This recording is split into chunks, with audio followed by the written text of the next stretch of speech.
Oh, you're not supposed to get 8 hours of sleep? Well, I'm like, okay, Not yeah, anymore. that's great if you can Not as of yesterday. afford to get 8 hours of sleep, and yeah. you know, like, but the rest of the world, like, Yeah, is it realistic? it's not really realistic. I mean, I like when get I was 10 in hours. Ukraine, right? Like they were going to bed at 10, 11, 12 o'clock at night, and then getting up at 4 in the morning to go shovel coal all day to work, and then coming home on the farm. You know, like, I don't know. That was a choice. No, it's not really a choice for the rest of them. That's the point, right? Like, it's just our luxury of living in this country that we get to optimize our third of our life for sleep. Interesting.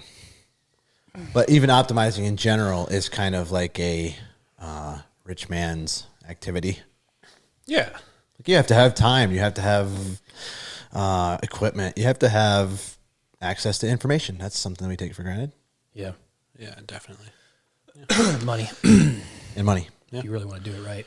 What's the CrossFit guy? CrossFit champion? What's his name? Rich Froning? The other one. Matt Frazier? Matt Frazier. You ever listen to his like sleep routine? That would be the optimizing. I have one.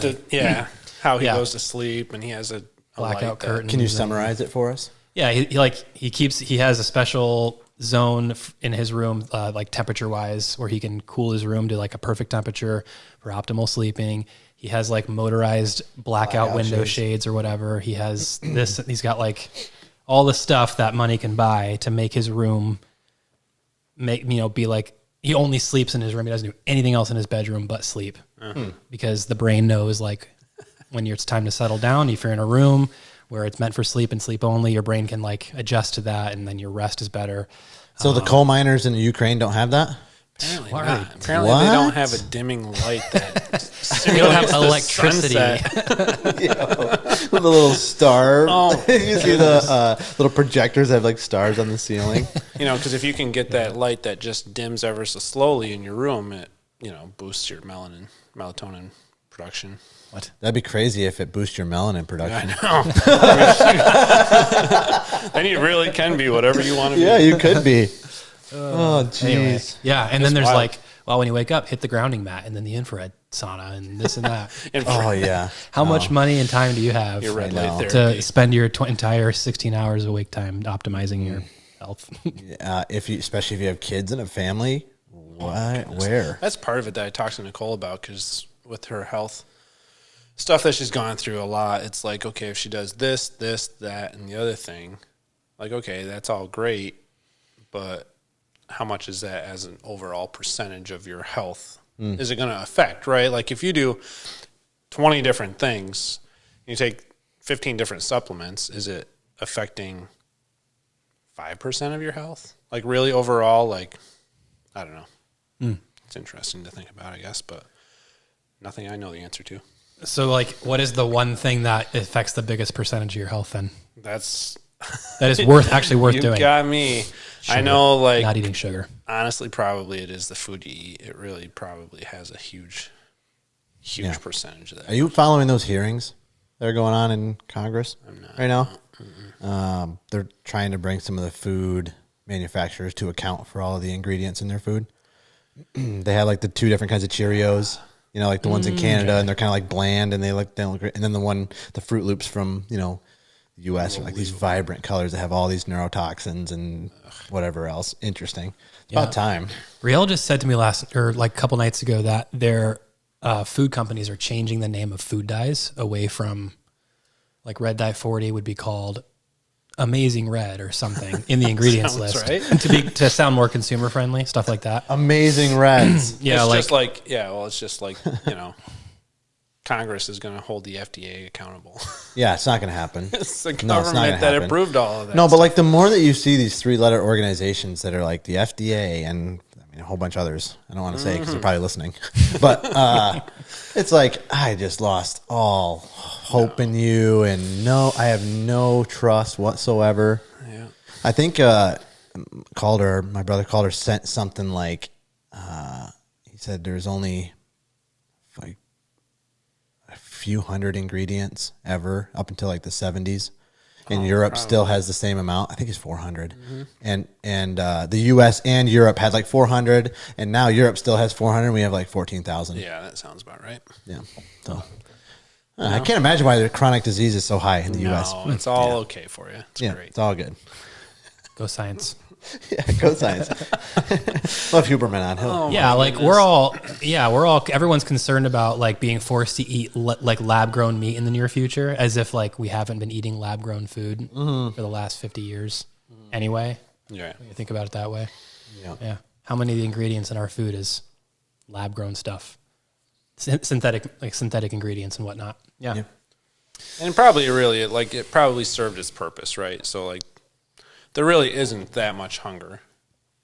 Now we have an obesity now problem. It's the opposite way, right? Yeah, So now we have the obesity epidemic. But I know Jordan Peterson talked about that at one point about how maximizing production actually was a good thing for a while. how pretty much there's no hunger in the world unless it's government oppressing their people. You know what I mean? Like, so I don't know. Yep. Whether that's obviously in America that's kind of gone too far and taken a turn for the worse, but I don't know. Yeah, there's so many symptoms to that cause. Definitely. Well, if you guys hear a almost 3-year-old crying, that's mine. I say that like every episode. She's the best. She is the best. We have Tyler Roggie here, my second oldest brother, rounding out the brothers. Nice. Thanks for coming. Absolutely. Thanks for having me. Yeah, this is going to be fun. It's going to be really fun. I had a bunch of things to questions I have to go off of, but I thought, Nick, maybe just to see what you've been thinking for this episode, and then I'll jump into it. Yeah. I feel like this is a good one because we all have pretty common interests. Yeah. I mean, like we usually end up, around the table talking about the same stuff at a lot of things that we end up at together, family gatherings and whatnot. So we all have shared interests. Something that I would love to share more, to hear more about, and maybe to share with the public a little bit is your recent like fitness decisions that or journey or whatever you want to call it. I know you've been into fasting lately. I don't know if you still are, but we haven't talked in a little while about that. But yeah, you've in the last year done some pretty hardcore fasting episodes. I did one too and realized how intense they are, and you've done way longer than what I was able to do. So that was pretty amazing. And you've both done longer than I've done. Well, let's not make it sound like I've actually done anything crazy. I did one. I gotta drink the Kool-Aid, and then I'm good to go. We'll see how FitFab goes this year. No. Oh yeah, another FitFab recipient here. I could use it. Yeah. Oh yeah, that's right. You could use a FitFab. I could. FitFab I never thought I would have ever heard you say that before. Fasting February. Okay, so let's start there. Like, could you fast for a month? I probably could. I probably have enough fat on my body. That would probably be okay. Yeah. And would it be worse than 2020? Dude. Fasting for a month? It would probably be worse. Yeah, probably be worse. Yeah. So, have you still been doing that, or you said you want to do it once a month, right? Yeah. So I was doing it like once a month for 3 days, and I did that up until from December of last year until July. And then in July, I kind of felt like it wasn't really benefiting anymore. It felt almost more detrimental to my overall health. By the time 2 or 3 days had passed, I kind of felt like maybe I wasn't in a good spot physically. So I just talked to my wife and said, you know what, I was going to do it all year, but I think I'm just going to stop now because it doesn't seem like it's giving me the benefit that I'm looking for. Okay, interesting. So I stopped doing that in July, but totally plan on doing another longer fast again in January probably. Do you like have what is it? What did, who was it that said that that if you fast for 7 days once a year or something, you decrease your cancer risk by 30% or something like that? Yeah, I've heard all sorts of different things. I've heard 70%. Okay, maybe it was 70%. I know that probably nothing is really tried and true or 100% scientific, right? But when your body goes into autophagy, essentially you're cleansing yourself of all the bad and damaged cells in your body. And that's just a natural process that happens when you start essentially starving yourself. So I did a 7-day fast in January. It was probably one of the hardest self-discipline things that I've ever done to myself on purpose. That's important. Yeah. So, and that's just water. Just water. Yeah. I ended up over 7 days probably consuming like 75 calories total. In 7 days? In 7 days. And so part of that would be like, fail. yeah, after a while, after long enough, and if you're married, you know, apparently your breath starts smelling bad, regardless of if you... So toothpaste? Oh, this was the 75 calories of gum. Yeah. Regardless of if you brush your teeth or not, 16 times a day. So, like, I would have a stick of gum, right? Like, and that's technically 5 calories. That's hilarious. Technically, yeah. So I counted literally every single calorie that I ate. So that's sugar-free gum, still 5 Yeah, it calories. was like... I don't know. I'm sure you can find a 0-calorie gum out there or whatever, but I still don't understand 0 calorie, but it's okay. I know. Honestly, the thing Ooh. I forgot about the sugar-free soda thing. the thing that saved me, honestly, was hot sauce. Tyler. Oh, Have so some good. of that red dye 40. It's really good for you. And Super 0 red. calories. It's great. So anyway, that was, hot sauce. Hot sauce is 0 calories.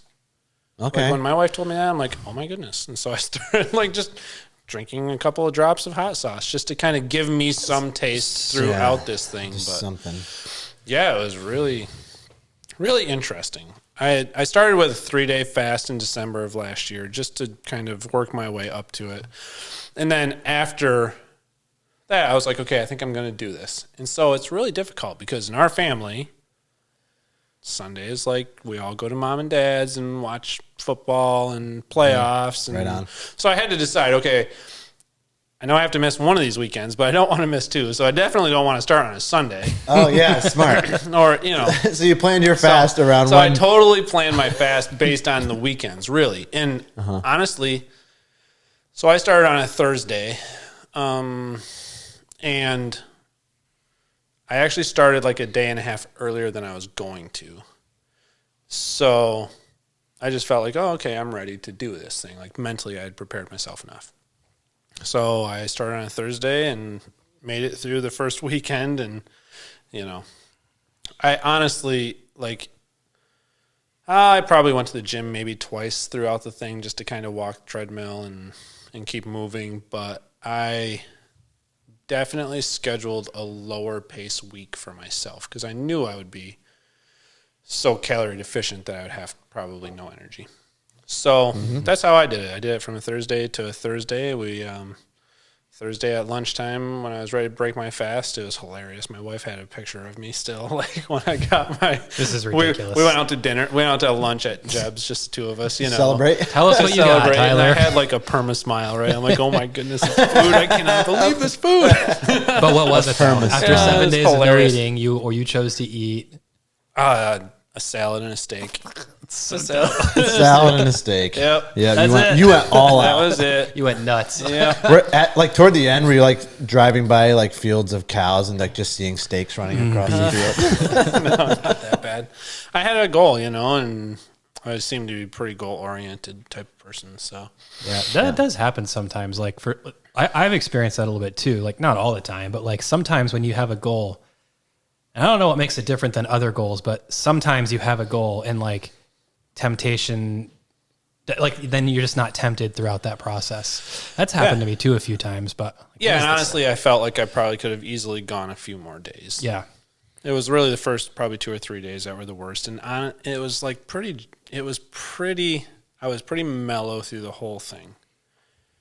You know, I just tried to keep myself busy. Nicole actually really helped me by like feeding the kids early for dinner, like before I got home from work and so on. So that was probably really helpful. So when we were at the one family gathering and I was sitting next to you, like drooling over my pizza, and was that tough? It was hard. Yeah, I remember. I don't know if I remember that you were doing that, but I probably should have been a little more aware. It's like these chips are wonderful. That's part of it, right? MSG on these Doritos. Yeah. Part of it, Speaking of what we were thinking part about of it before. is just making the decision and then just following through with the decision that you made. You know what I mean? Like that's part of the discipline of it is actually doing it once you set your mind to it. Yeah.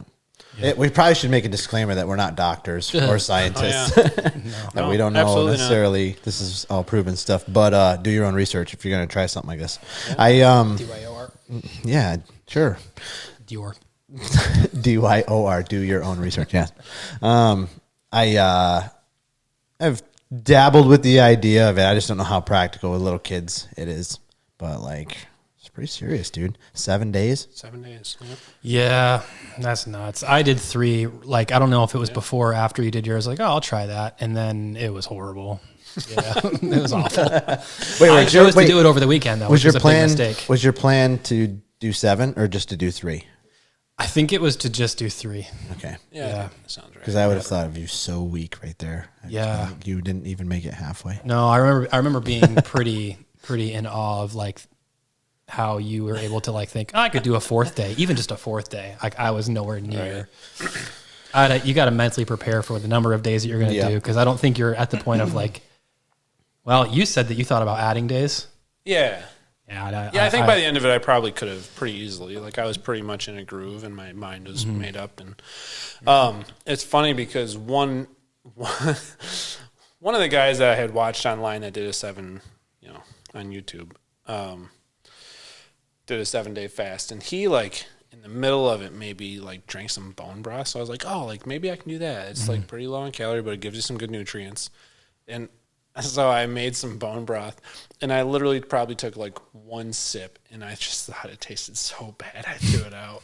I couldn't do it. Really? Like, this is not worth it. So that's funny. What the that bone was like broth, probably 15 of my 75 calories. Yeah. When I on day 4 when I had breakfast to break the 3-day fast, I thought the bone broth tasted amazing. I had really? I made up some bone broth before and then I drank that before I had breakfast an hour later. And I thought the bone broth is gross. Like there's it's flavorless really, even unless you add a crap ton of salt to it. But for some reason, like I thought it tasted like the best thing I'd ever had. Honestly, I have like a half a gallon jug of water, and I just literally anytime I even drove or thought about it, I just felt hungry. Just drank water. A bunch of water. Yep. So did you trips to the bathroom? Did you do any like electrolytes or salt during those 7 days? I did do some electrolytes. I think I did a glass of electrolytes in the morning, but I got a special kind, and I can't remember what they were, but I know they were recommended by Gary Brecker or somebody like that to be more absorbent. So you actually get longer more sustaining of the good stuff. The more electrolytes, Mm-hmm. Well, I'm just perusing the old web. Oh boy! 8 health benefits of fasting, backed by science. It says, but this is Healthline. It's peer reviewed by medical professionals. They're all kind of NIH, very trusted. Great, very trusted NIH. 3 letters. Harvard Health. Interesting, yeah. But it seems like there's no like proven. I mean, you'd have to have blood work. Right, yeah. I'm sure there's been large-scale study on fasting. Maybe there has been.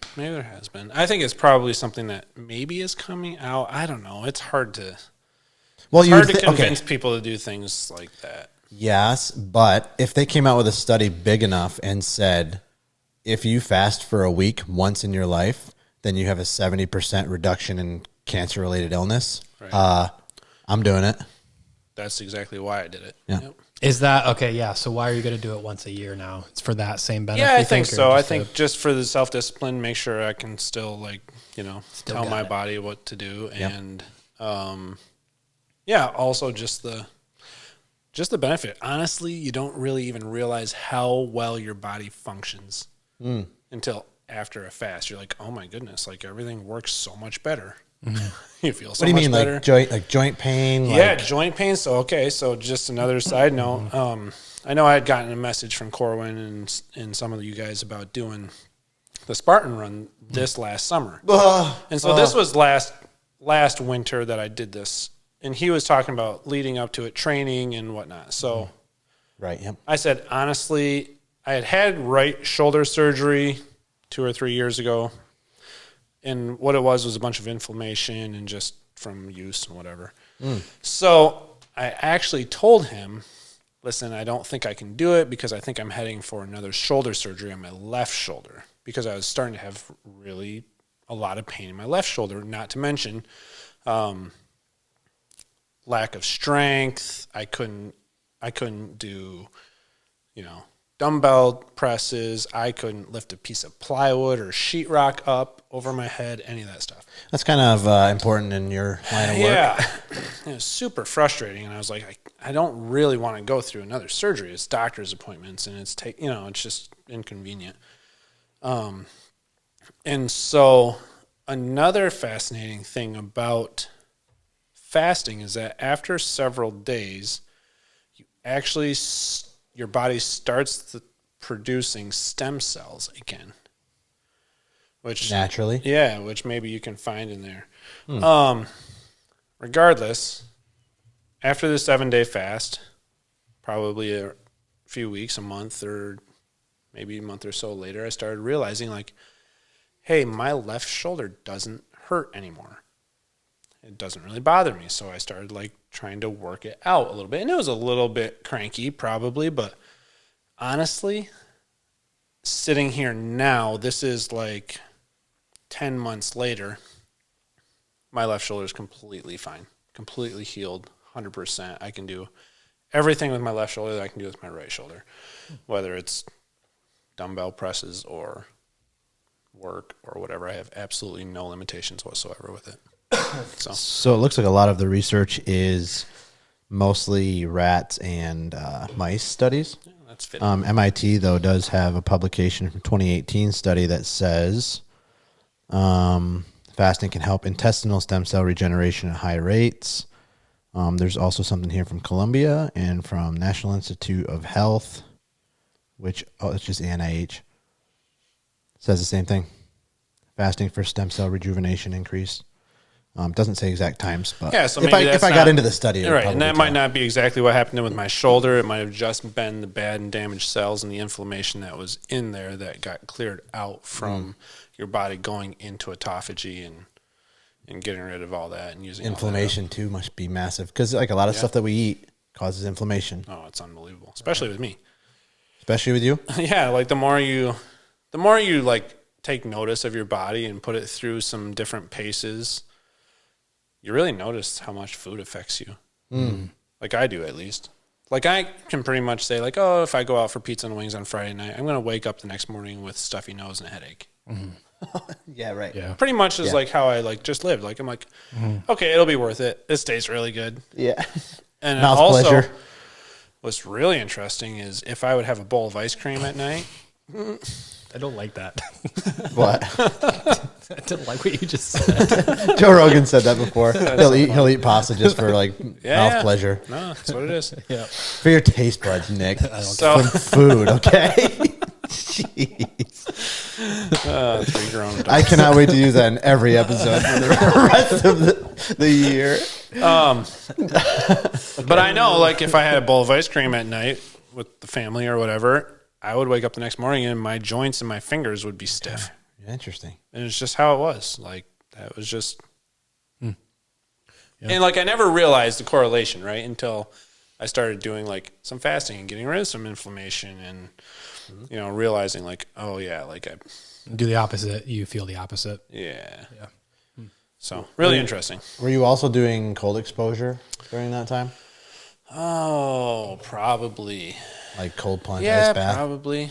Probably was doing it Sauna? then some.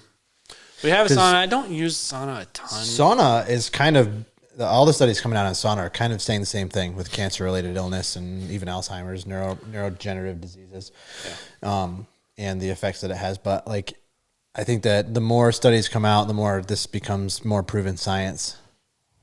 Yeah. There might be a blueprint in there. I think they're probably, I mean, it's all the things that probably the, people back in the day were doing naturally. Right. Like, I don't know. I have this theory. I have another contractor friend of mine. We talk about this sometimes about working outside in the heat and sweating and in the cold and freezing. And, you know, he's like, I'm never sick. I'm like, yeah, I'm never sick either. Like when your body's exposed to all that stuff all the time, you're not in a climate controlled situation. You're not, you know, 70 degrees, everything all the time, everywhere you go. Yeah.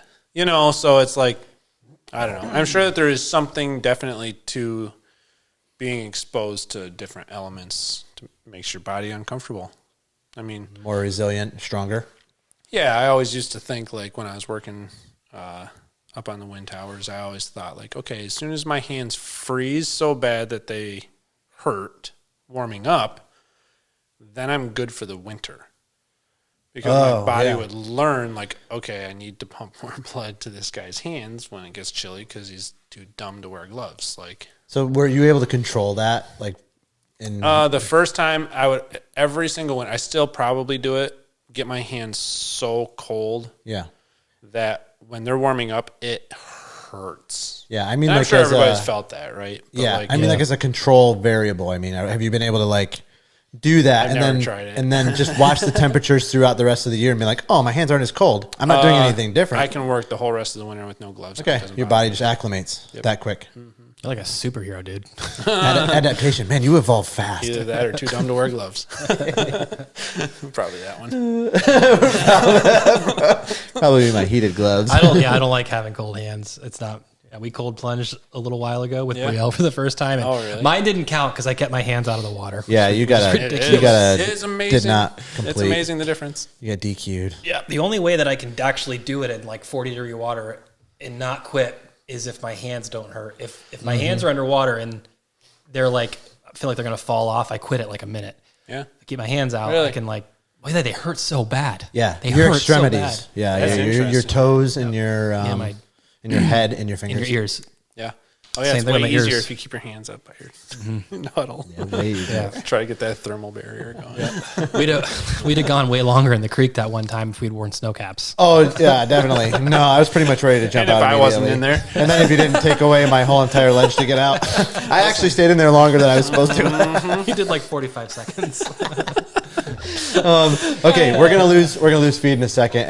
We're just gonna reset. But you spoke about working on the wind turbines, so I thought that was a good transition to what you were doing before, what you're doing now, and kind of how that goes. So cool. All right, we'll be right back. Sound good?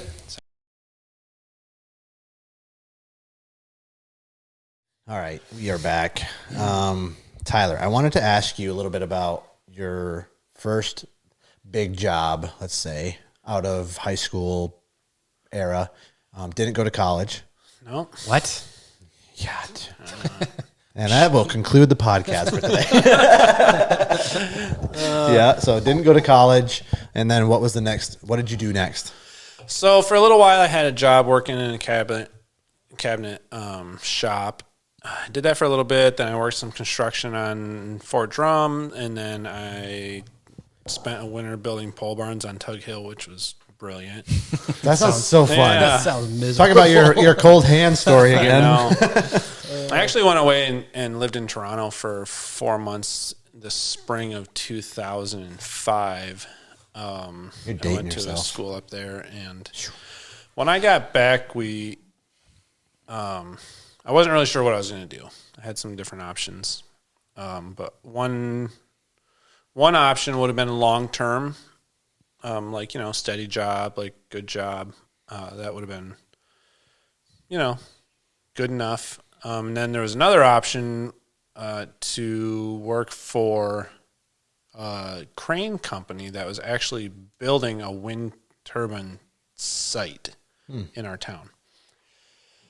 That sounded way more exciting to me than being a HVAC guy for, some company. So Yep. I decided to take that. I worked in logistics and then ended up transferring. I worked there maybe like 4 or 5 months, transferring over to mechanical completion because I thought it looked better on my resume. I ended up running a crew for a couple of months, just finishing up final inspections and mechanical completion on this. The wind turbines? On the or- wind turbines, yeah, actually climbing them and getting some knowledge inside. So that was with Barnhart out of Memphis, Tennessee. But they were working right here locally, which is great. And then I applied with the manufacturer company called Vestas. And for some reason, they hired me. And yeah, so like starting in January 2006, I started working for them, doing a lot of odds and ends, kind of. They would fly us. I was a traveling technician. They would fly us out to do, brakes or accumulators or whatever they had to retrofit on each site. So I spent probably, I would say, a year doing that. And then I transferred back to the home site. I worked as just a maintenance tech for a couple of years. I had 18 towers that I was responsible for. Mainly maintaining, yeah. But then, everybody kind of worked together on the site. How high are those things?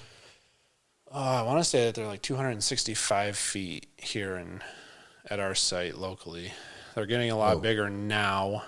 I heard that. I just heard that. Yeah, I think they're upwards somewhere around like 400 feet and that's to the center of the hub. So the blades would still be another couple hundred feet higher than that. So they're getting pretty big. But the more energy the bigger that you want to produce, you have to use a bigger machine, bigigger blades.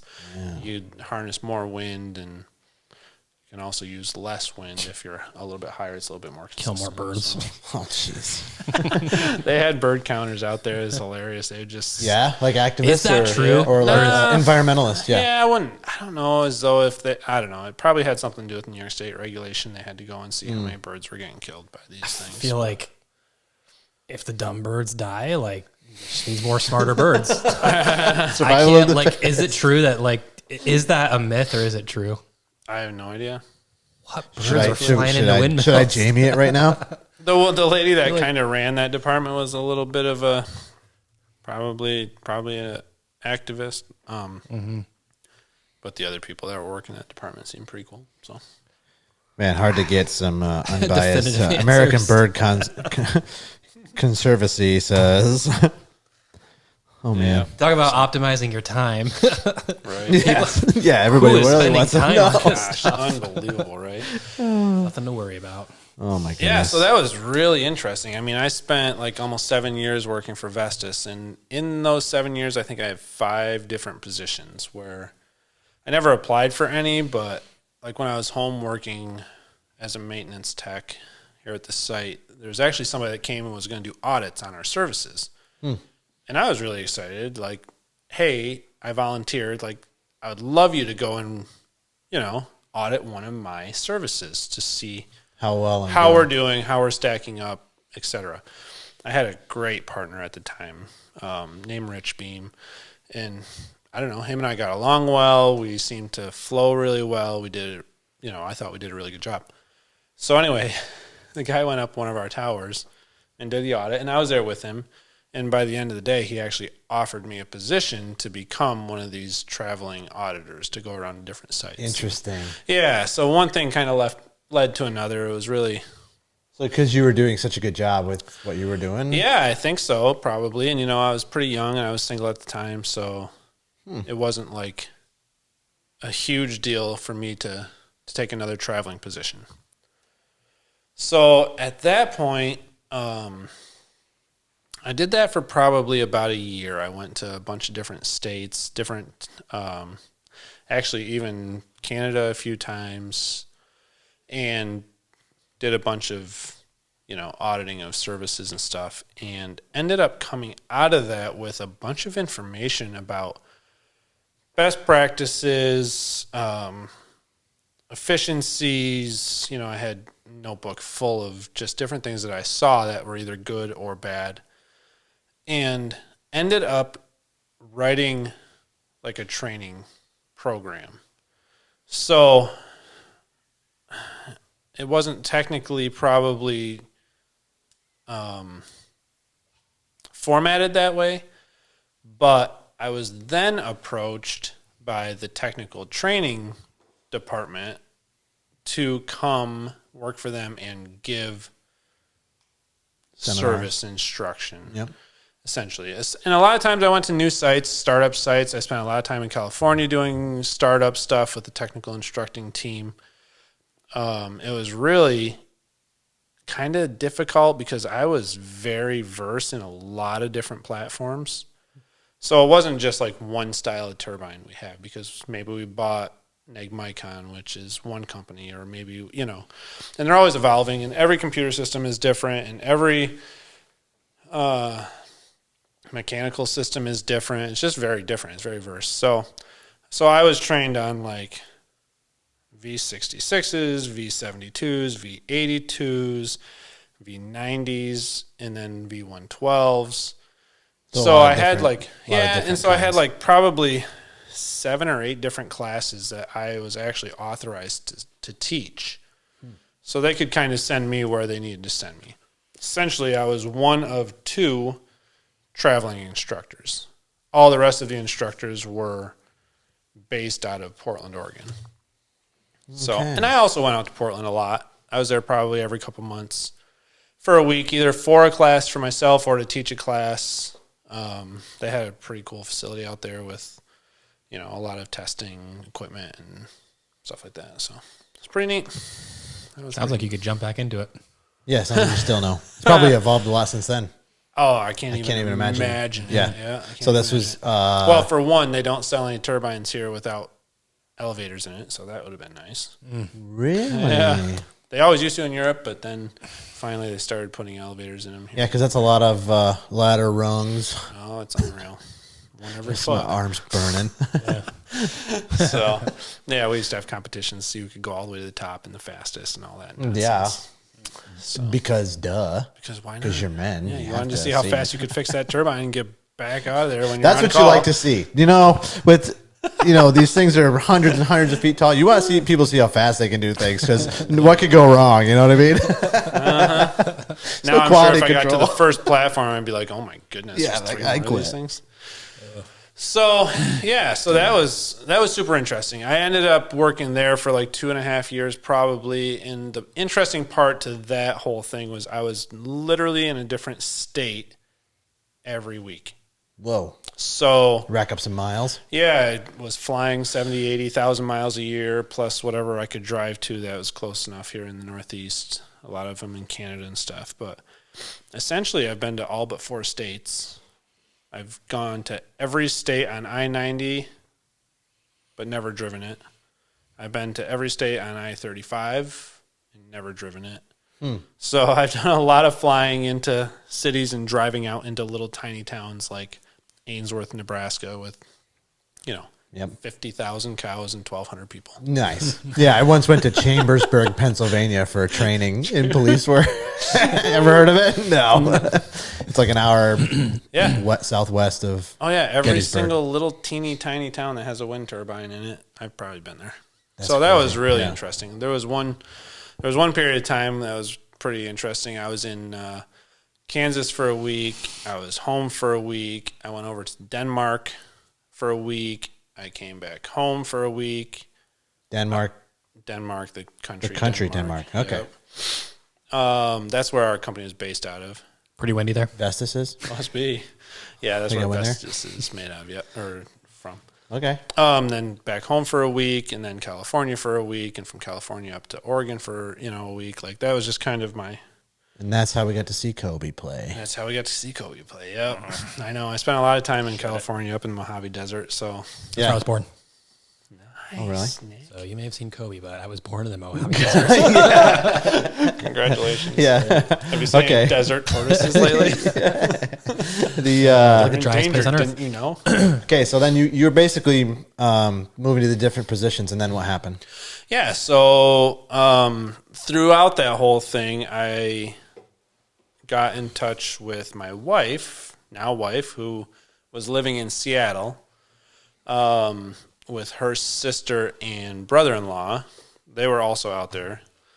And so anytime I was near, like, people I knew, I would try to meet up with them. Like, I went and hung out with Taylor Malone when I was in Iowa, and you know what I mean? So State champ, right? State champ, yep. New York State champ wrestling. Yeah, I think 2003, probably. Somewhere in there. Shout out, Taylor. And so, plus, I was single. So I was trying to, see her and you're trying to have that effect on the lady. You were ready to just like Doug ready to mingle. Just like Doug Heffernan, King of Queens. So anyway, didn't work. She blew me off for years and years and years. How many years? A lot, like more than 1, 2, 3. Well, you said years and years and years. Yeah, that's already 3 I think years. it was about 3 probably that I was traveling a lot out to Portland. Yeah, that's a and lot. if I was in Portland, she was in Seattle. So We gotta get her side of the story. I know you're gonna have. She's to. like 3 "This months, annoying Tyler." guy. Won't leave me alone. So one time I actually even went to Seattle for the day, like on a Saturday. You know, I actually went with one of my coworkers. And we went to a Mariners game and walked around the city and all that stuff. And like we get in the car to go home. She texts me. She's like, "Oh, I'm sorry. I've been sleeping all day." Like, cause she's a nurse and worked nights, but Yeah. Squinty eyes. Yeah. Air quotes for sure. anyway, Oh, sorry. I haven't talked to you in 2 years. I was sleeping. I know. She knew I was coming. Trust me. I was annoying about it probably. That's good. Man, we have some friends that did the same stuff. Like, they pursued their wife, man. It's like, that's pretty cool to see. I always tell her I wasn't really waiting for her, but really. So anyway, so throughout that process, I was in Portland a lot. Like I said, every couple months I was there for a week or 2 weeks or 3 weeks sometimes. And she was sleeping all that whole time. This guy will not take a hint. Sleeping Beauty. So anyway, we ended up, I'll let her tell that story someday when she's on, but we finally hung out, went well enough that we got married. I was still traveling when we got married, and this would have been in the summer and fall of 2011. And I didn't love it anymore. Like, I was kind of ready to start my life. Like, we got married in October, and I was still traveling. And then... How old were you at this time? Like 26, 20... Ready to settle down a little. Yeah, 26, yeah. And so I was traveling a lot, and she would come with me, and, like she would, like, let's say I'm in Illinois and Bloomington. So I would be there for 2 weeks. She would fly out like Thursday night, stay Friday, Saturday, Sunday, fly back Sunday night. Well, you were married, living Yeah. in New York. Living in when New you York. would go away, she would come for a She few would come days. usually on the weekend, unless it was just a 1 week trip, but a lot of times it wasn't. That's and then tough. if it was a West Coast trip, like Midland, Odessa, Texas was 2 weeks. There was just some places that were hard to get to, like Midland, Odessa, Texas. Old country. From Lowville is 3 flights. Like, doesn't seem to matter. Like, it just always seems to be like in the middle of nowhere, too 3 far. flights. You know what I mean? So it's not like a weekend. Like, it takes a whole day to get there and a whole day to get back. So she would just go with me, and she was doing some schooling. But really, like, she was sitting in a hotel room for days on end. While you're at work. Yeah, That well, sounds I'm terrible. at work. Yeah, and I don't know. What a trooper. Yeah. So anyway, then she was working as like a per diem nurse. She's an RN, so she was working as a per diem nurse. And so she could have some flexibility, but it just was kind of like, you could tell it wasn't like something that was forever. Yeah, long term. Yeah. So then we got pregnant, and I really had this desire in my heart to not be traveling when I had children, for sure. Because I had been on the road for a bunch of years, and I had witnessed, like, we're out to dinner. Oh, the guy gets a phone call. It's his kid. He's asking him how his game was that night. Yeah. Like, just terrible, right? Bummer. To me, like, I'm like, man, I can't believe you're missing that. Like, is the money really worth missing your kids growing up? Yeah. Because early in my career at Vestas, we were gone like months at a time. It wasn't like how my position evolved into, where I was home every other weekend or every weekend. But that was one thing that was really heavy on my heart, is to not be gone when I had children. So I told Nicole, probably this was like, I don't know, January, February, March, somewhere in the winter time. I will find a position back home or I will quit by X date. Yeah, and I think I told her July or whatever because the baby was coming in August. So you were going to quit right before having the baby. Okay. Well, I was going to find something and then quit. Yeah. Smart move. So I wasn't really actively looking. I was a little bit. They kind of knew, like, I said, hey, look, like, I need to find something where I'm not on the road. Like, not interested in being a long-distance dad. So I actually was approached by somebody I'd taken a class with years before that was now the head of a new department that they were developing for technical writing.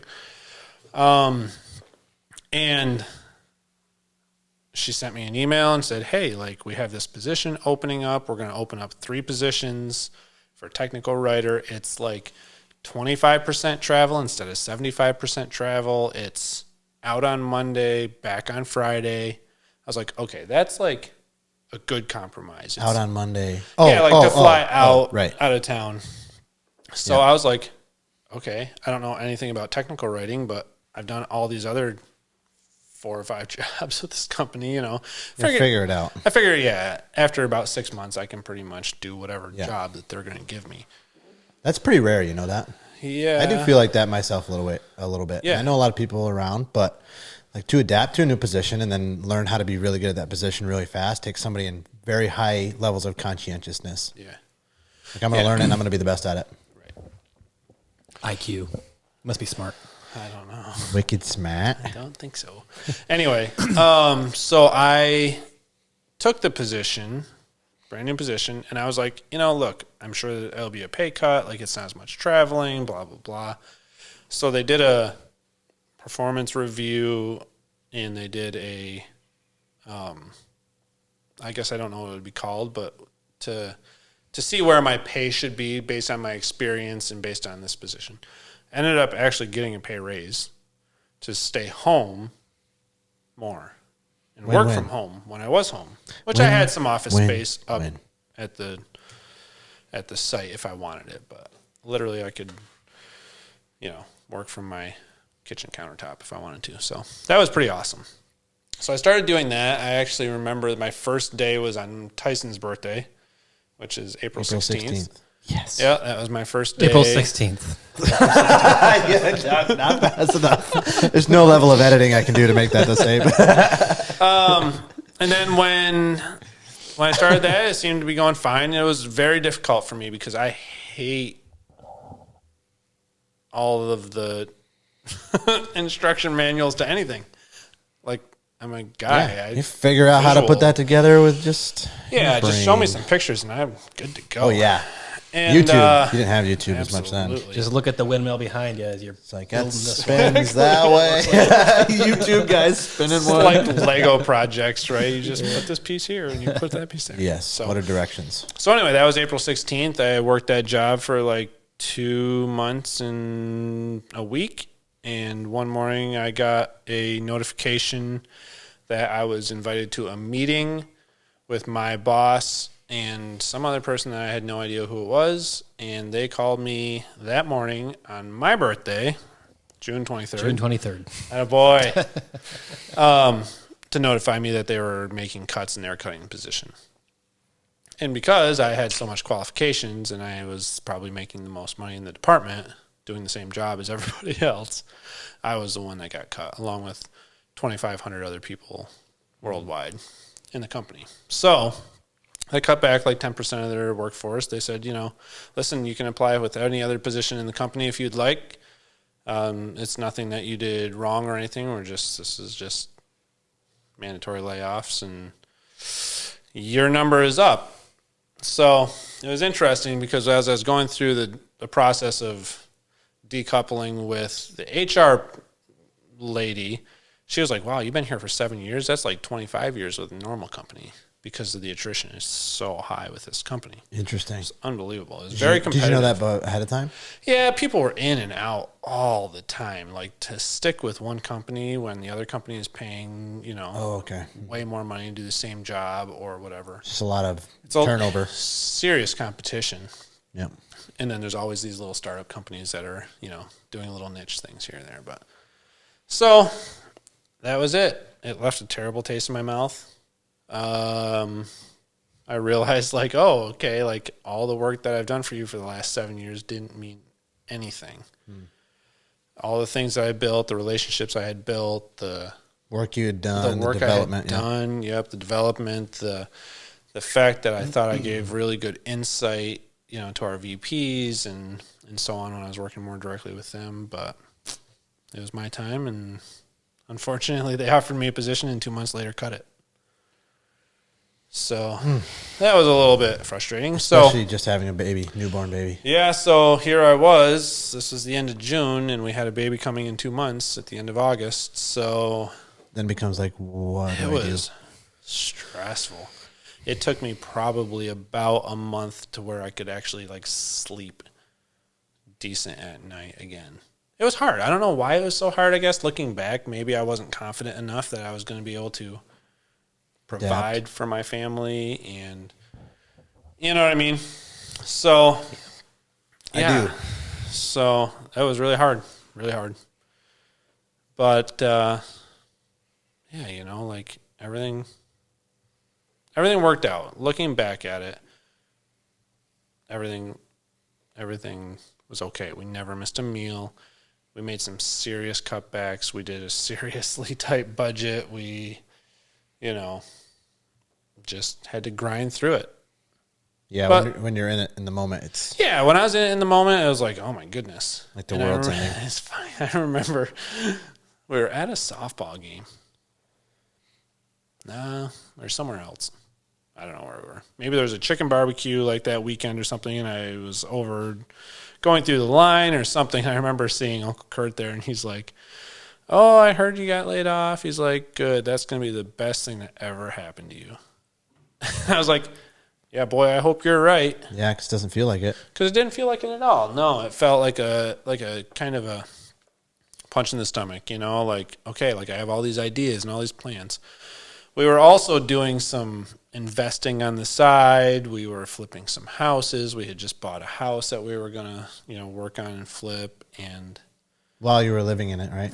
No, this one was one that we had just bought as an investment. I had done it a couple of times before. I was married, and it worked out really well. But this was a big one, really big one. Just bad timing. It was just really bad timing. So I would say the stress of being pretty newly married, having a baby on the way, and then all of the financial stress that comes with trying to figure it out, as a 25, 26, 27-year-old guy. Yeah. It was really hard. I always say that probably took a decade off my life, because it was just... Do you think that people could understand that feeling if you haven't been in it? I don't think so. Yeah. Man, I'm telling you, I have a different perspective. I probably am taking a little bit more of Uncle Kurt's role, in encouraging people or saying, listen, you are ambitious, you are driven, you are intelligent, you are going to be just fine. But in that moment, I remember it took me probably 3 or 4 years to get back to where we were at that point before I lost that position. Financially, yeah. It took a while before I could build up my income. But I remember sitting and thinking, I have to find a way that this never happens to me again. Never. I have to figure out either how to diversify my income or not let anybody else be the boss and be able to tell me you're fired or you're laid off or Right. whatever. So that was a very hard thing for me to learn, and it was a very good thing for me to learn because I was probably arrogant. I was probably a little cocky, like, I was 20 years old and I got this great job and I was traveling the whole country and money was never a problem. And you know what I mean? You're complacent. Yeah, You're comfortable. I was super comfortable and super complacent. If I wanted to do something, I just did it. If I wanted to go to Florida for the weekend, I just go to Florida for the weekend because my company would buy me a ticket out of Florida just as soon as they'd buy me a ticket out of Syracuse. So it'd cost me $100 and you know what I mean? So yeah, definitely a huge reality check. Oh yeah. Plus the responsibility of being a husband, plus the responsibility of being a father, plus, just trying to figure it out. So yeah, that was kind of where I was at. It was hard. It was also, looking back, great. The opportunities that I got with Vestas, I wish on anybody. I don't know how to say that properly, but I think it was great. I got to see all but 4 states. I got to, essentially travel the world. Like I went to Canada. I've been to the middle of Manitoba in the wintertime. I've also been there in the summertime, and it's a lot nicer in the summer.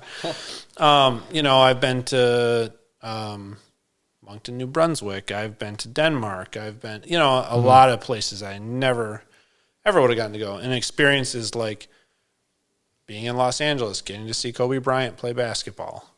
You wouldn't have had that otherwise. Never would have had that. That's a good viewpoint to have on it. Yeah, so I can't say it's all bad, especially now that I'm 10, 11, 12 years removed from that situation, right? Yeah.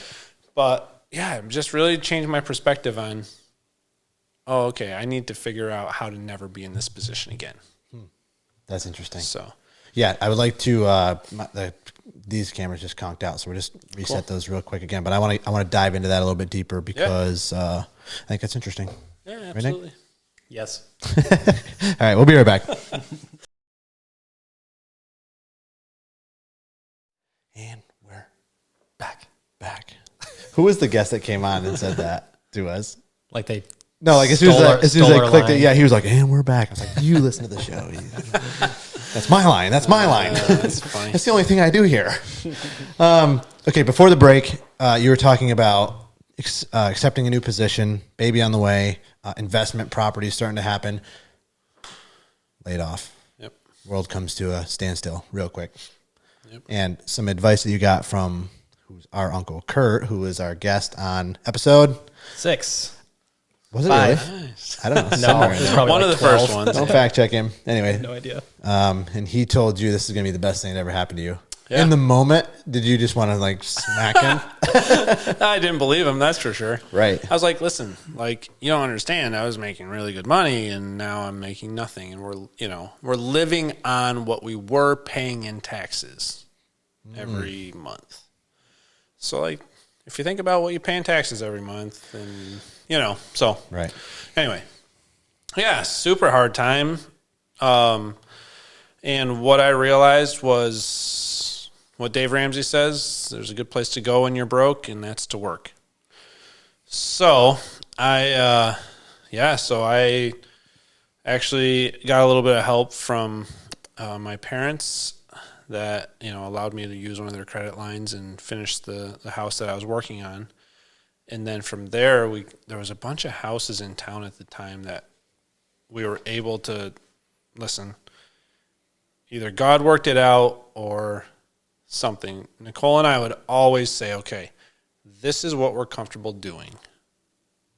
So if these are the terms that are accepted, then we will go forward with it. If they're not, we'll walk away. And like it seemed like every time it just happened to work out that way. So, a lot of faith went into that, a lot of blood, sweat, and tears. So I started remodeling houses in town and selling them for, a little bit of a profit, enough to probably buy the next one and to live for enough months to get it going. But one thing that we did, which is hilarious, I'd never advise anybody to do this, probably. We heard it here first, folks. Here's what you do. Is when I got laid off, I got a pretty sizable severance package, which the government took a bunch of. But we had... Oh, really? Oh, man. We had enough that we saw this duplex cross town. My wife is 8 months pregnant. We lived in town. We walked a lot. So we literally walked all the way across town because we probably didn't want to pay for gas to drive across town, to just walk by and see where this duplex was that we saw online. So we get over there, and there's this guy out front, like, bringing bags of garbage out of the house, like, putting them on the curb. And so I stopped and talked to him, and, I see this place for sale, whatever. He said, yeah, I own it. So I'm just getting ready to retire. I really don't want to own it anymore. I want to be free of it. So I said, oh, okay, well, we're thinking about looking at it, so we'll see. So I had this thought in my head, either from the Lord or just, another way of doing business. I thought, he's retiring. He probably doesn't need all the money at once. I wonder if he would hold the mortgage for us. It's like owner financing. Yeah, to owner finance it. So we went and looked through it with a realtor, and we kind of came up with this plan. They wanted, let's say $85,000 for this duplex. I kind of knew what it would rent for. I knew what the payment we could make would be. But I really, really, really wanted to get this investment paid off as soon as possible. So I kind of came up with this. These are our contingencies. We'd like to purchase this house, but these are the contingencies. We're going to give you 10% down from my severance because we had a little cash on hand. So we're going to give you 10% down. We want you to hold the mortgage at, our percentage of interest. Mm-hmm. We're going to put it on a 7-year mortgage. Wow. And whatever all of these stipulations were in it, we made the formal offer. He took all of them, just like that. Like, he was like, yeah, I don't need the money right now. If you pay me every month, then we'll be good to go, and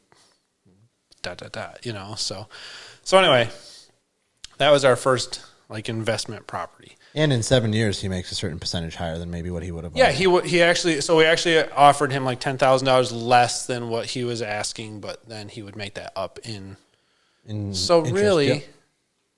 He just helped us out a ton. And this was a guy that had lived on the street his whole life. He had bought this for his daughter or something. It was just interesting. Super nice guy. So it seemed to work out. So we bought this one, and then it felt so overwhelming. Oh no, now we own 2 houses. And we have to get renters, and we have to do the maintenance, and we have to keep them up, and because we lived in a duplex also that I had bought years before. So anyway, we did that, put it on a super short mortgage. Well, then a couple years later, another duplex came up, similar thing, owner financing. Again, not recommending it, probably wouldn't do it myself, but happened to find these certain situations that people were willing to take what we were offering them. So that kind of snowballed into oh boy, okay, now we're going from 2 to 3 properties. This is really overwhelming.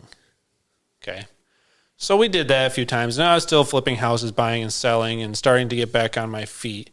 Well, at 5 years, I happened to sell a house and had enough cash left over to pay off that first rental. So now we paid off that first rental, and now all of a sudden we have an extra $1,000 a month in our budget, which is doubling our budget. So, it was just really interesting how it all worked out. But I remember feeling that freedom, oh my goodness, now we don't have that payment, now we have that money that can come in. And for these first few years, listen, I have pictures of Ashton, our oldest, all bundled up in his car seat, in the house that I'm working on, you know, as just a brand new born baby. And you know, just thinking about those times, because I was working 6 days a week. I would typically work like 11 or 12 hours on weekdays throughout the week, and then I would try to get home by like 5 o'clock on Saturday night. So does that come out to like 70 hours a week? A lot. Yeah, something like that probably. So it was 60, just 65. Yeah, it was just busy, you know, and it was like, yeah, it's a lot. Yeah, it's a lot. So, and that was like for years. But it was interesting because the harder I worked, the luckier I got. And finally things started cash flowing, and they started, you know, paying themselves off. And then all of a sudden we got kind of an influx of money every month because we didn't have these payments. So we did that a few times. Yeah, and then let's see. I think the next thing that happened for us was we got a new house to build. And it wasn't necessarily like, oh, I'm going to like build this house. It was a friend of ours who their dad was actually a builder, had built hundreds of houses, but was too busy to get to it. So he was going to kind of guide us, and we were going to be the laborers and whatever. And that was just a humongous blessing. Like, I got to learn from one of the best builders in the whole county, the whole really area probably, as well as have work. So that was really interesting. So I ended up hiring Caleb, our cousin Caleb Zare. That was probably the best decision I ever made. Oh, Caleb. That kid he's a kid, yeah. He's a grown married man now, but about to be father. Just the best. I don't, you know, like when he's always been there, he's always had my back. We've gone through some tough times together. He's just never ever have to worry about him. He's never, I don't think ever once complained about a task that we've had to do or I've given him. Yeah. In 6 or 7 years. Yeah, he let us break your plate compactor, though. He ran right over it with the skid steer. Kalani was driving the skid steer. Oh, wait, Kalani was driving the skid steer? Caleb was like, this might not be a good idea, but he let us do it. That's hilarious. Well, there's a hole in the engine block. So, anyway. Caleb's man. Yeah, he is. Just been a great thing. And ever since then, now we're, you know, pretty much building new houses, and I'm still doing a bunch of investing. It's funny because the first 2 houses that I bought, those duplexes, I've actually subsequently sold, just to free up some cash to go and do some other investments. And it's just been a really great thing. But, you know, it was really hard time through those years of just not knowing what the next step was going to be. And I'm kind of like a goal guy. Like, if I reach my goal, I'm like, oh, okay, I didn't set it high enough, right? Like, so we had some goals Nicole and I did throughout the years, and like all of a sudden, like we realized one time we were going through some stuff. We're like, oh, like we reached like one of our goals, like When did that happen? Pretty early, actually. Right. Yeah, where did that come from? But you don't realize it when your head is down and you're pushing towards something, right? So so that's set your goals higher. Set your goals higher. I know. I heard this thing online once. It's about 10xing your goals, you know, because if your goal is to... Sounds like a Grant Cardone thing. It was somebody. Isn't that his whole 10x something? It might be, but I don't think this was him. No. But they were just saying, like, you know, listen, if you want to lose 10 pounds... Make it 100 pounds? Make it 100. Well... What if you only weigh 110 pounds? That would put me at like 40 pounds. Perfect.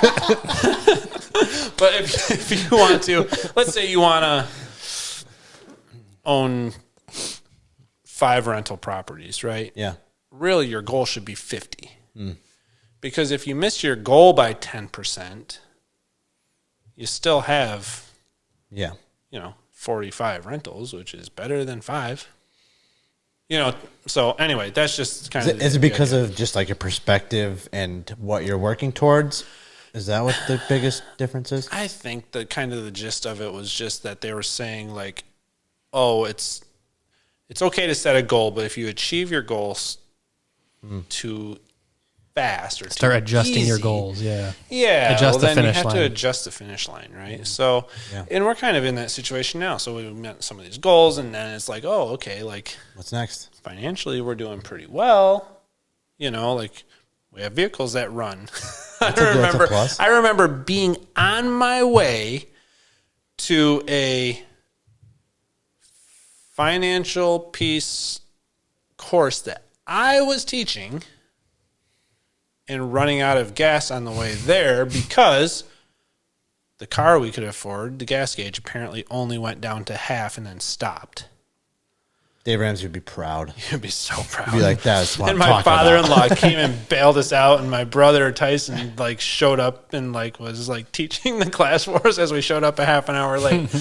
You know, but it's That like, emergency fund. it's just Yeah, stuff start- like that. Like I was like, I don't know why the car is not running right now. Yeah. I have no idea. It says we have a half a tank of gas, but you know what I mean. So to go from that point, like there is some struggles there, and honestly, like I think probably. I don't know, man. We come from a long line of hard workers.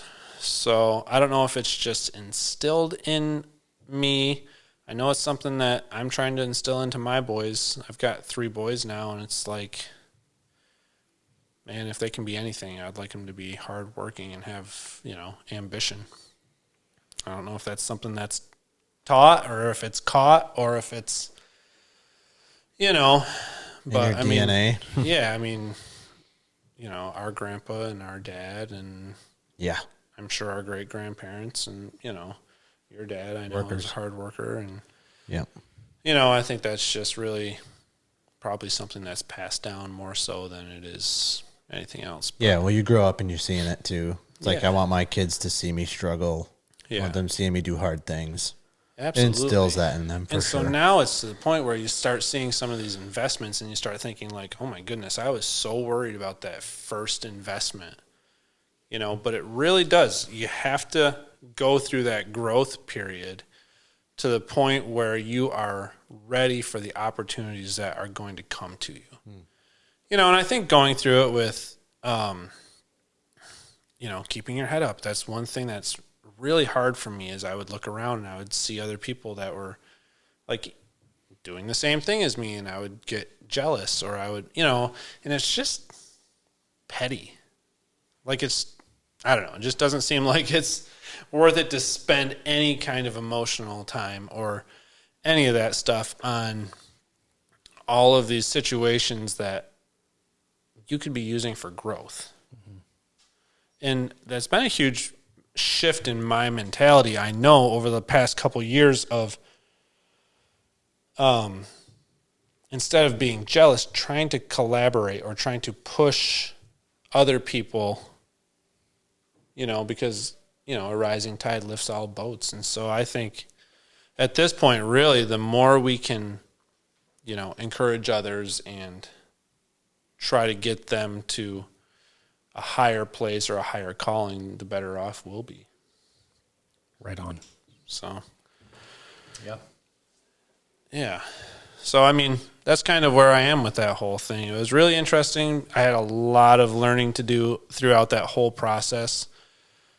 I don't know if it added years or took years away from my life, but I know that, you know, I love when I get to see people investing now and having a goal and going for that goal and trying to achieve that goal, you know. My goals are shifting quite a bit now. I'm, you know, more interested in coaching Little League and hanging out with my kids and spending, you know, the last 10 years at home that they have. My youngest is 8 now, so. Crazy. Wow. Yeah, he's 8.5. He's humongous. He just started playing basketball, and Nice. Pushing kids around, he's a beast. dunking. He's awesome. Big center. But That actually leads into a question that I was going to ask you. Most people struggle to step out and take risks in business in particular. And when I see you, I see somebody who's willing to take the risk even if it means delayed gratification for the short term, and seeing that through. So what is it, a characteristic of your personality that's like, okay, I'm going to do this, I'm going to put in the hard work that it takes and see it through? Or is it just put your head down, get to work? Yeah, like what gives you that kind of, like what gives you the confidence to do it? Yeah. I think it's probably that, and it's probably what what we went through back, 12 years ago, where it was like we pretty much lost everything, or could have lost everything, if it wasn't for the fact of some people stepping up to help us, and people encouraging us, like my parents and my in-laws. And it's really interesting because my wife grew up without having much, and it was a choice that her parents made to help a family member of theirs, which set them back like 20 years, which was unbelievable. The faithfulness that they showed throughout that whole situation still blows my mind. I'm like, I can't believe you guys did that for that long. It's crazy. But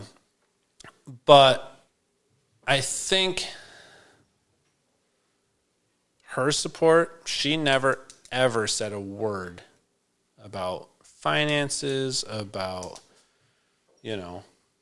the lack of money. She always just kind of said, well, you're a hard worker. Like, you'll figure it out. Like, it'll be fine. Like, to have her support through that whole thing was just, there's no comparison to it. When you go through something, especially newly married, newly parents, and you're going through some seriously stressful times. Like, listen, we didn't go to Watertown unless Mom and Dad were going to Watertown. And they would drive because we couldn't afford the gas to go from, 25 miles down the road.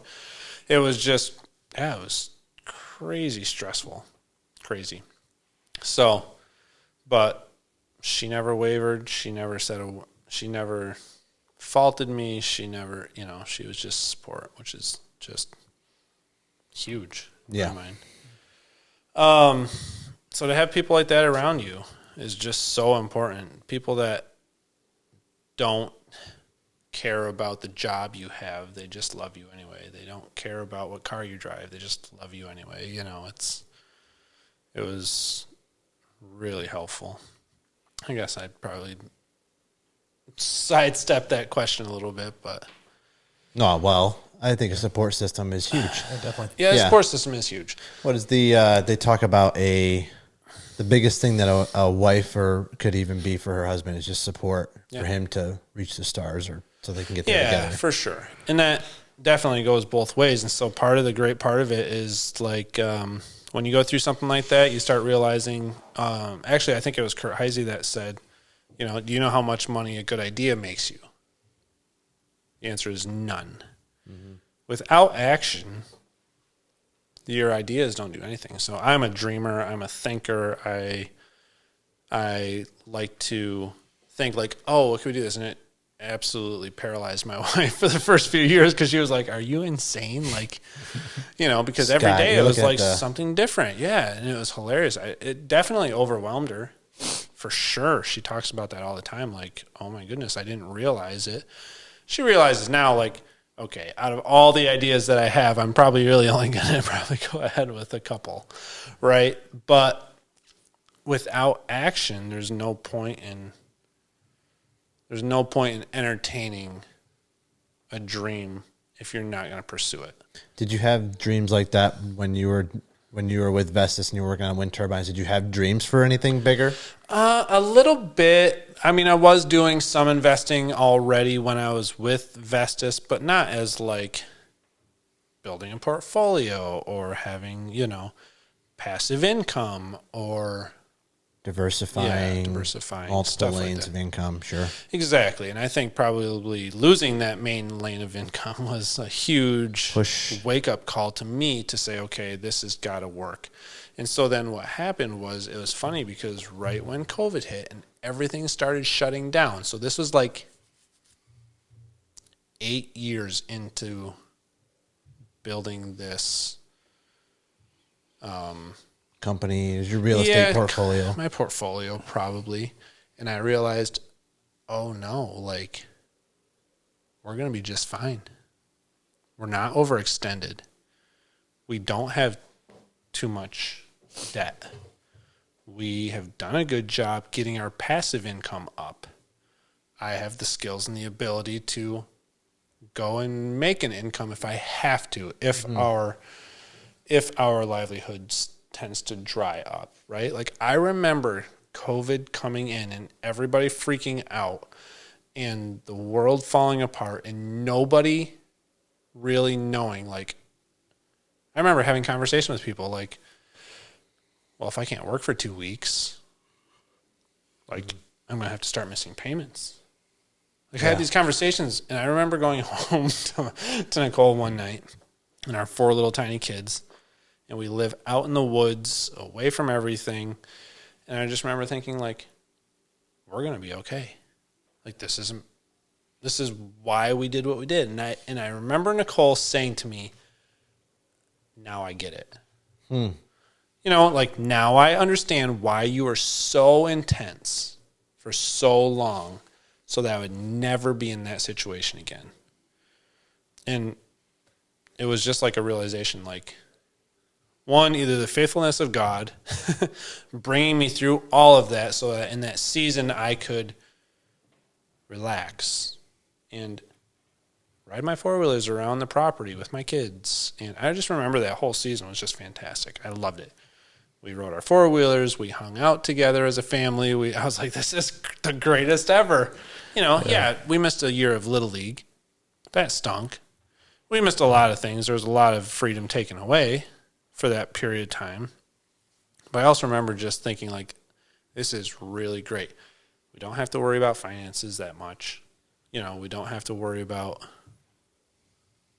you know, if I can get a job or where I'm going to work or whatever. So that was really, really beneficial for us. Was that like a natural slowdown that was probably going to have to come for you at some point? Or have you ramped back up after that? Yeah. Couldn't run like that forever. I tend to be a little bit of a hard driving type personality.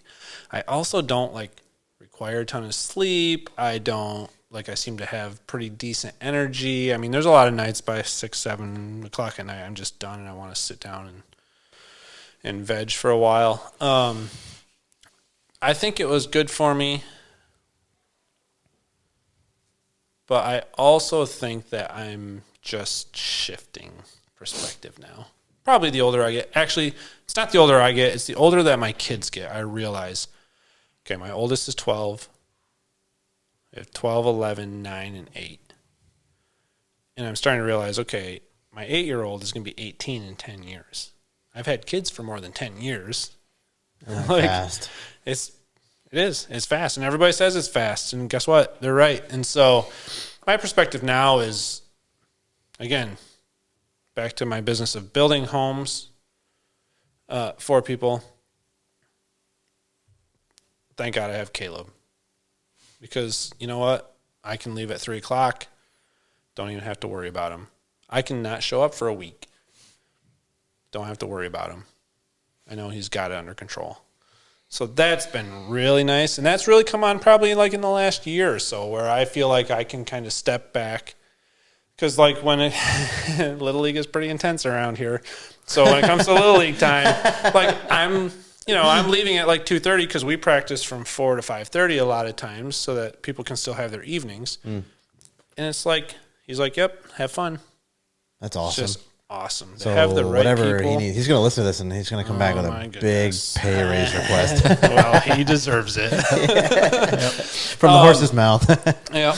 But no, it's been really great. I've got really great crew of guys right now. It's just, it seems easy. Everybody gets along pretty well. It's been really great. So I think for me, as far as pushing and, again, like I said, the harder I worked, it seemed like the luckier I get, or people, that's the terminology that people use. Lucky? Everybody calls you lucky? Yeah. Maybe it's just putting yourself in position for opportunity? Yeah, it is. And it's being prepared for when the opportunity comes. And to be able to say, yes, absolutely. I'll do it. And one of the things is just being in a position where I want to be able to help either other people get started or help my kids when they get to that age. But really, like, my priority, I know for the next 10 years, I can go back to work when my kids are gone. That's not a problem. And not saying I'm not going to work now, but like, I'm not working 70 hours a week now. Yeah. I've even gotten to the point where I try to take most like Friday afternoons off to get all my paperwork done for that week. Yeah. So that I have my Saturday and I have my Sundays. Yeah, big and priority we can go shift. And hang out with them. Yeah, and I love doing stuff with them, especially my boys, my 12-year-old, my 11-year-old.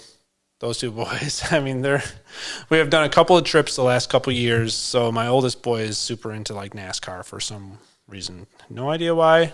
Had nothing to do with me. But the last 2 years, I've gotten to take him to 2 different racetracks and watch some NASCAR races. That's like priceless. Yeah. The amount of... It's like watching Kobe play. Yeah. The amount of fun that I can have one-on-one with my boys.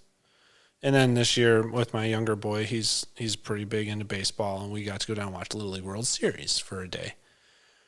And spend the night and just totally hang out, just the two of us. It is like the greatest blessing ever to be able to have that freedom to not even think about all of the rest of it. But the freedom that we have to open that up so that I can take those opportunities and invest in my kids I'm so thankful for it. So thankful for it. And then, and then we have a daughter that's 9, and then my youngest boy is 8, and I already can't wait for those trips for him. Yep. We don't get to start having those trips until they're 11, but now I'm like, well, I'm not just going to do it once. I'm going to do it like every year for the rest of their lives, I hope. Hopefully, yeah. And that comes back to, trying to stay healthy and be around for them and, kind of keep pushing on. And it's like, that's what this whole thing is for. It was for my family, my wife, my kids, and it's been great. It really has. I mean, hard at times, but definitely worth the sacrifice that we had to put in for those 5-6 years. Yeah. So. Make the person strong, make the person resilient so that no matter what life throws at them, they can pivot and have the skills necessary to succeed. Yeah, it is. It seems like that's what you are. Like you were saying before, if something goes sideways, I'm competent enough. I can do whatever it takes. Yeah. Like I have the skills. I have the abilities. I'm well-rounded. Yeah. So throw at me what you will. But I know. And I'm a huge, I always like to learn new things or find new ways to do things. So it's innovator. Yeah, it's really interesting.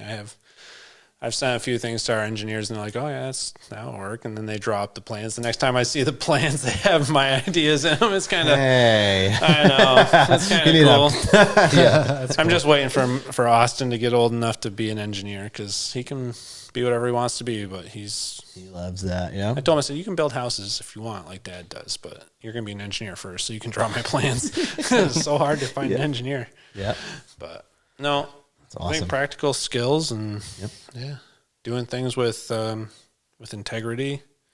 I always kind of pride myself on the fact that we've been building houses for a bunch of years now. We've never been back to a house because of something we were negligent about. Yeah. So it doesn't mean that I don't shake sometimes at how we used to do things because we're getting so much better at it and more efficient and more quality all the time. But I think quality, integrity, doing the right thing, it's like so important, when you're not running multiple sets of books on your company, when you're doing things and you are upright and honest about it, what's the worst that can happen? Yeah. So. Yeah. I've seen that, I think we've both seen that firsthand. You're a meticulous, do it right kind of worker, and you take a lot of pride in the outcome and making sure things are done right. And on the providing end of things, you're a stellar example of not only what it looks like to be a good hard worker with good work ethic, but how you kind of marry that into your family life and like why you do what you do. And like your work ethic is there, but your work ethic was always there, but going into like kind of marrying that into your family life now that you have a family, and now, you know, they're the reason why you do what you do. And I know that you have the relationship with the Lord. And so there's some of that, you do it for that reason too, I know, but yeah, like really, really good example of like what it looks like to be a solid provider for your family. Just a hard worker and for the right reasons. Yep. I can't think of I can think of a better example. I mean, maybe our fathers, but you know, like honestly, don't know that I could think of a better example. Yeah. Yeah, man. Yeah. Well, look, we got to a lot that we were hoping to, who we're going to get to. And I already know this is going to be an easy listen. Yeah, it was good. Yeah, good. Really good. A lot of good stuff in here. I was hesitant because I'm like, man, I really don't have anything to say. I really don't. I always feel so inadequate when I'm listening to other people. I'm like, man, they're really smart. Yeah. Oh my goodness. Well, imagine having to do that every week. That's me. I'm sitting you. across from people. I'm like, man, what am I doing wrong? I should like I have nothing to say. I should amend my. I think you're like all the boys are good providers. You know, Tyson and Calder and all them. Not just you. I'm sorry, but yeah, I mean, you guys are. And Nick and Sam. Nick and Sam. Good examples for the next generation of our family. Yeah, just hearing you talk about it, like, it's awesome. Yep. Just a legit. I'll tell you what, it's really hard to cultivate. I don't know if you can cultivate it. I'm trying to do it in my kids. I think probably Tyson does a little better job than I do, but like I know, you know, like I take my boys to work with me in the summertime. They're 10 and 11, and they have to come at least one day a week, you know, and they'll progress from there. But I'm hoping that they kind of understand that that's where money comes from, is from work, you know, instead of mom and dad or whatever. So it's hard to probably have that balance. It's probably a lot easier to teach your kids contentment if you don't have much. Or, you know, how to be happy with what they have. It's kind of an interesting. As a parenting topic we could dive right into. Interesting dynamic when you're a little bit more affluent probably than what you grew up as. Yeah. I can see it in my kids. Sometimes they act entitled, and I'm just like, okay, you'll get nothing ever, forever. I just saw a reel the other day. He's like, I'm a father in the 2020s trying to raise my kids like the 1990s or whatever it was. I know. I Before totally the internet, get why all these billionaires don't leave a dime to their kids. It totally makes sense to me. Yeah, I get it. It's not good for personal development. Yeah. Cool. All right, man. Thanks for coming on. Yeah. Listen, if you'd come on again, we would love to have you too. Yeah. So I mean, there's lots more to talk about. We have a lot of the same interests that we were saying before. So yeah, that'd be great. Appreciate it. Awesome. Thanks, Tyler. You want to send us out, Nick? Thanks, Tyler. You're welcome. Yeah, we got a lot to talk about. We didn't even touch on parenting, so we got a lot of things we got to get out of your mind and into the mic. So that's right. Thanks. Appreciate it. See you next time. Absolutely. All right. See ya. See ya.